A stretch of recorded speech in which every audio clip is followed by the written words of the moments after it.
2:14 this morning, a record-breaking number of Americans are making emergency withdrawals from their 401k retirement plans. But doing so can bring consequences. Boston 25 News reporter Drew Caritas asked 3 financial experts when it's okay to dip into those funds and when it's not.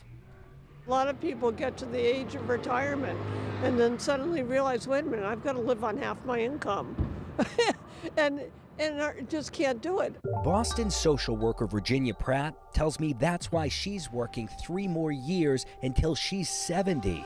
But not everyone has it all mapped out. According to retirement plan provider Vanguard, more than 180,000 of their 401k customers made a hardship withdrawal last year. We asked 3 Boston financial experts for do's and don'ts of dipping into your 401k.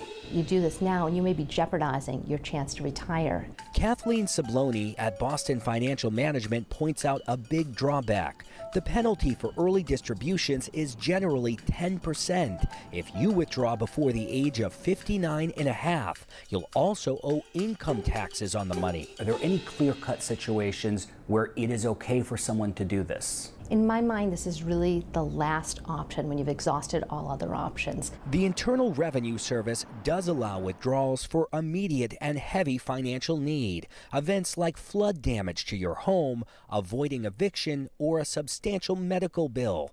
Some clear-cut examples listed by the IRS where a 10% penalty wouldn't apply include up to $10,000 for first-time home buyers, total and permanent disability, and some extreme unreimbursed medical expenses. So who decides if it's a hardship or not? In a recent change, the IRS now allows you to self-certify with your employer, so the decision comes down to them. You could say, I need $1,000 or my house will go into foreclosure, but I'd like to have $1,500 so I can also take a trip to the Cape.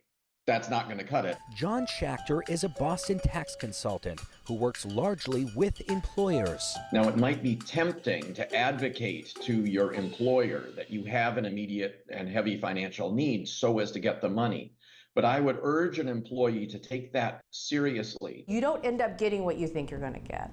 And that's, the taxes will always get you. Alyssa Kim O'Neill with Boston Financial Management points out in addition to paying taxes, the money you withdraw no longer has the opportunity to grow and compound.